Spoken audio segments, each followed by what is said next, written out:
pousse la balle, la forçant à s'éloigner de plus en plus vite. Les astronomes sont arrivés à la même conclusion concernant l'univers. Dans l'espace, une certaine forme d'énergie exerce une poussée sur l'ensemble des galaxies, provoquant une accélération de l'expansion. Cette énergie étant invisible à nos yeux, les chercheurs l'ont baptisée énergie noire. C'est l'une des plus importantes découvertes expérimentales de l'histoire de la science. La plupart d'entre nous ne s'y attendaient pas du tout. On tente encore d'élucider cette énigme. Découvrir que l'énergie noire éloigne toutes les galaxies les unes des autres à un rythme qui s'accélère a été un premier choc. Mais ce qui a été plus surprenant encore, c'est la valeur de cette énergie noire. Pendant plus de 10 ans, les scientifiques ont été incapables d'expliquer pourquoi les mesures donnaient une valeur aussi particulière. Or, ce mystère semble plus facile à résoudre si l'on pose comme hypothèse que notre univers fait partie d'un multivers bien plus vaste. L'idée que le vide puisse contenir de l'énergie semble étrange. Mais selon les lois de l'infiniment petit, les molécules, les atomes, ce qu'on appelle la mécanique quantique, il y a beaucoup d'activités dans le domaine microscopique.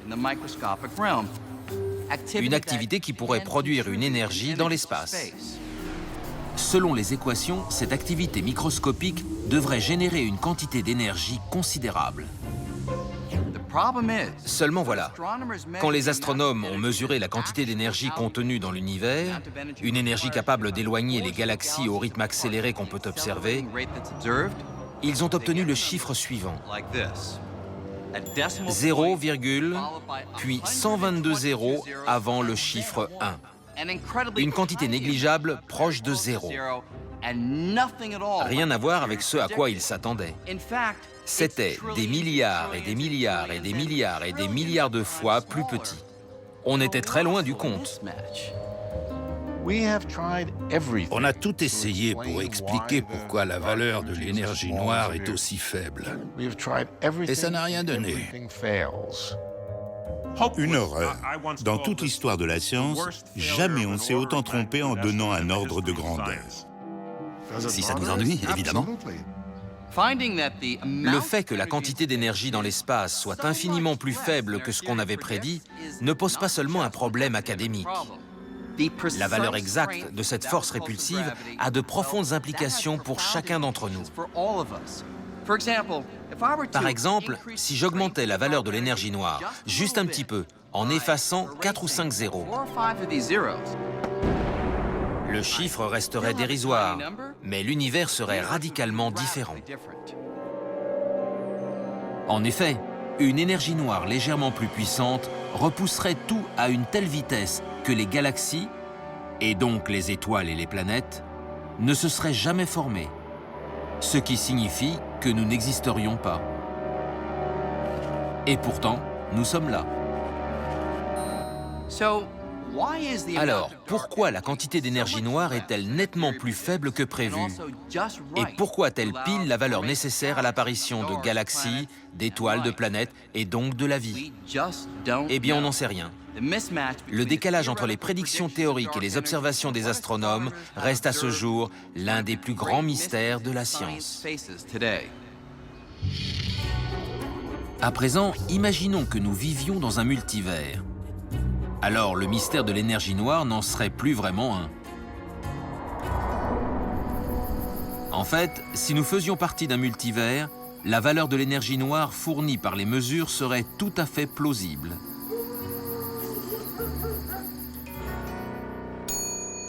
Bonjour, j'ai réservé au nom de Green. Pour comprendre comment le multivers pourrait résoudre l'énigme de l'énergie noire, imaginez que vous arriviez dans un hôtel et qu'on vous donne un numéro de chambre comme celui-là. 10 millions 1. Merci. Bon séjour.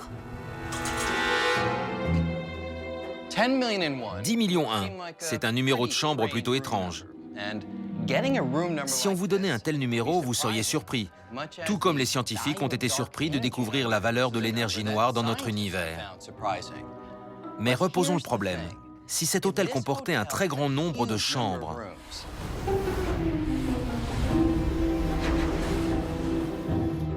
disons des milliards et des milliards, avoir la chambre numéro 10 millions 1 n'aurait rien d'étonnant. Dans un hôtel aussi grand, on s'attendrait à trouver une chambre portant ce numéro. De la même façon, si nous faisons partie d'un multivers englobant une infinité d'univers, chacun ayant une valeur d'énergie noire qui lui est propre, on peut s'attendre à en trouver un où cette valeur sera aussi faible que celle que nous obtenons. Si on considère chacune de ces chambres comme un univers, sachant que la valeur de l'énergie noire diffère de l'un à l'autre, alors la plupart de ces univers ne peuvent pas accueillir la vie telle qu'on la connaît. Pourquoi ? Parce que la valeur de leur énergie noire ne permet pas la formation de galaxies, d'étoiles et de planètes. Les univers où l'énergie noire serait bien plus faible que dans le nôtre s'effondreraient sur eux-mêmes. À l'inverse, les univers où l'énergie noire serait plus grande que dans le nôtre s'étendraient si vite que la matière n'aurait jamais la possibilité de s'agréger pour former des étoiles et des galaxies. Donc, bien sûr, nous nous trouvons dans un univers où la valeur de l'énergie noire est propice à la vie. Sinon, on ne serait pas là pour en parler.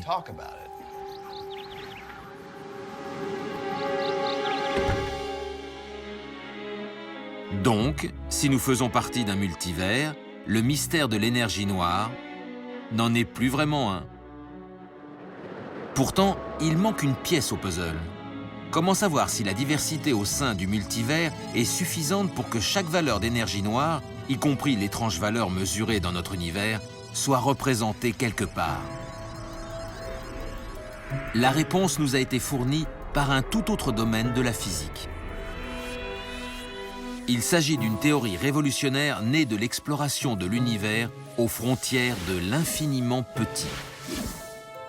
Nous savons qu'à l'intérieur des atomes se trouvent de plus petites particules appelées protons et neutrons, elles-mêmes constituées de particules encore plus petites, les quarks. Mais les physiciens ont compris que la chaîne ne s'arrête peut-être pas là. Ces particules subatomiques seraient constituées d'éléments encore plus infimes, de minuscules brins d'énergie vibrants appelés cordes. Selon cet ensemble de concepts baptisé théorie des cordes, toute chose est constituée de cette entité fondamentale unique.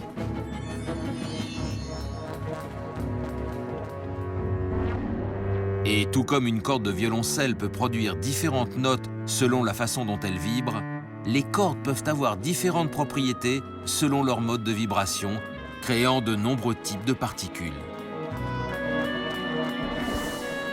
Conjuguant simplicité et élégance, ce modèle recelait la promesse d'une équation fondamentale unique à même d'expliquer tout ce que l'on observe dans le monde qui nous entoure. La théorie des cordes serait belle, elle serait élégante. Ces équations seraient en parfaite adéquation avec le monde qu'on connaît. Mais cette belle théorie ne pouvait fonctionner que si l'on ajoutait aux équations quelque chose qui défiait le sens commun. Un élément qui allait justement ouvrir la voie au concept de multivers. Des dimensions spatiales supplémentaires. 3 dimensions nous sont familières dans l'espace. La hauteur, la largeur et la profondeur. Mais selon la théorie des cordes, il existerait d'autres dimensions.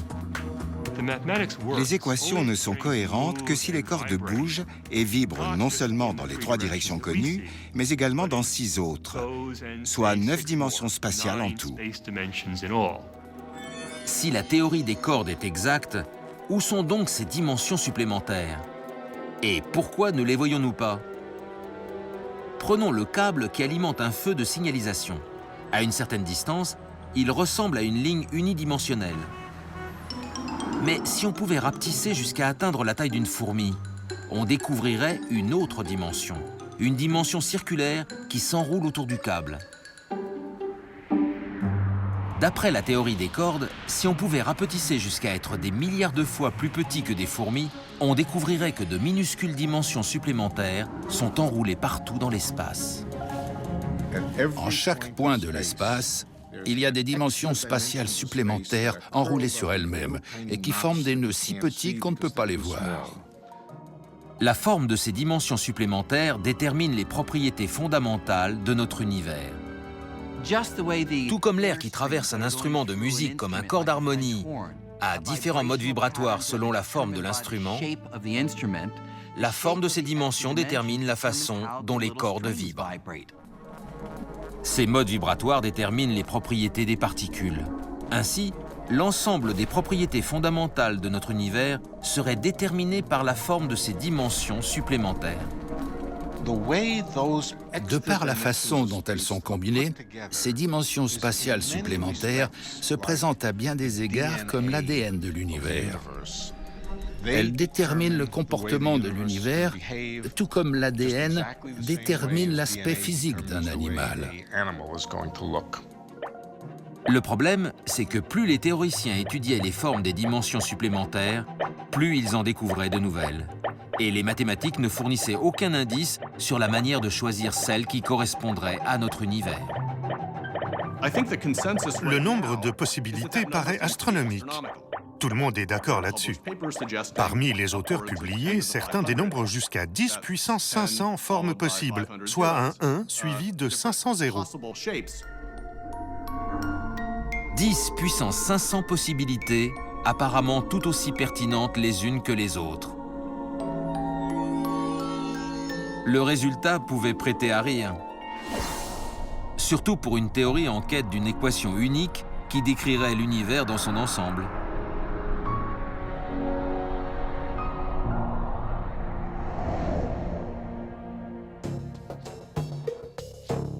Certains théoriciens des cordes ont alors découvert qu'il était peut-être possible d'aborder la question sous un autre angle. Et cette nouvelle perspective allait redonner vie au concept de multivers. 10 puissance 500 théories des cordes. Ça apparaissait comme un véritable désastre. À quoi bon avoir une théorie avec 10 puissance 500 solutions? On ne peut rien en tirer. Les spécialistes de la théorie des cordes étaient malheureux et démoralisés. Moi, au contraire, j'ai dit, c'est fabuleux. C'est exactement ce que recherchent les cosmologistes. Une multitude de possibilités. Ne soyez pas malheureux. Ça veut dire que la théorie des cordes s'intègre parfaitement avec toutes ces idées intéressantes sur les multivers.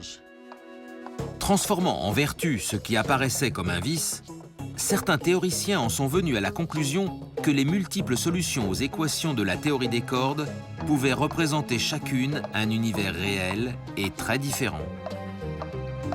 Autrement dit, la théorie des cordes décrit un multivers, qui plus est, extrêmement divers.